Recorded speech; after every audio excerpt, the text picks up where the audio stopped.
and welcome to another Wet News Wednesday. I'm Catlin, and even though I'm still on location in Tucson, that doesn't mean that we're not getting into the news. The fight of the century took place over the weekend. Mayweather, Pacquiao, two tiny, 5'7" men just going at each other's faces, and it was boring. Pretty boring. 12 rounds of stuff. But even though the underdog Pacquiao didn't come through and win, even though he thought he did, and so did I, $120 million to lose? Not the worst day, am I right? I mean, I wouldn't be mad at it. You can punch me in the face for far less than $120 million. 111. Governor Mike Huckabee has thrown his hat into the 2016 presidential ring, as it were. We've got a Huckabee, we've got a Jeb. Next thing you know, we'll have a Tom and a Huckleberry, and it'll be all kinds of American. In international news, I have a Princess Putin and Kimmy update for you this week. Get excited. Princess Putin has been going toy shopping lately, and by shopping I mean it was developed for him by his own government, but he's got a brand new bright shiny tank. He's not compensating at all, but this baby is powerful, according to online news sources. In Kimmy news, people are saying Kimmy may be grooming his sister for power. Power? Next playdate? Who knows? But Kimmy, I've only got one question for you. Does she have your delicate ankles and fantastic fashion sense? Because those are the things that matter.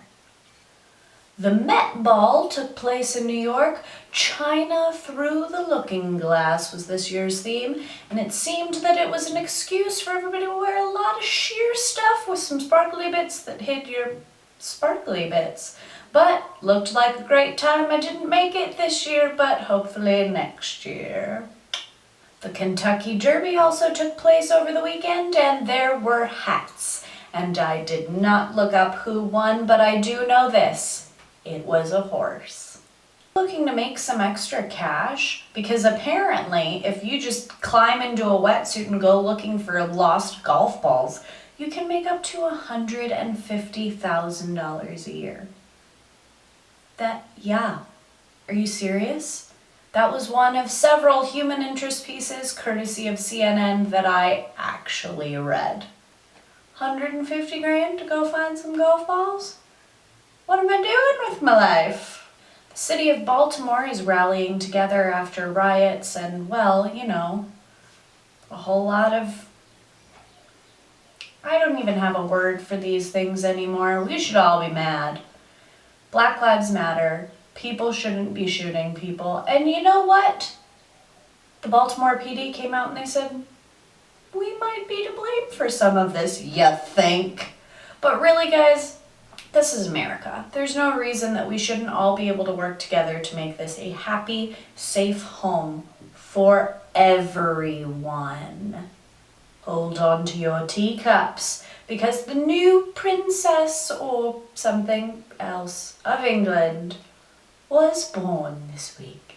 That's right, Lady, Princess, Duchess, Madam, Charlotte, Elizabeth, Diana, Queen?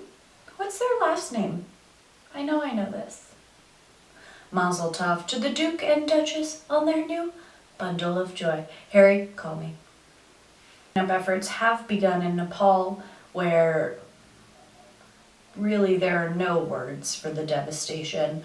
And I gotta say, guys, there are lots of ways that we can all help. If you think about it this way, if all 18 million people who watched the Bruce Jenner interview last week, or the I don't know how many million people watched the Pacquiao Mayweather fight, but if all of us donated just $1, $4, we could send them a good amount of money, and they need it. They're one of the poorest countries in the world. And did you see the video where they didn't even have gloves to be going through this wreckage? I mean, if I could afford a plane ticket, I'd go dig them out, but I can't. But you know what I can't afford? $1. Maybe even $5. Or $20. Challenge extended. Here's your challenge for next week, peeps. Donate. Tell me who you donated to, and I will give you a shout out on next week's Wet News Wednesday. That's right. Do a good deed, get a shout out. It's the kind of love that we have here. But after you donate, always keep this in mind. If you can't make good decisions, make safe ones. We'll see you next week back in New York.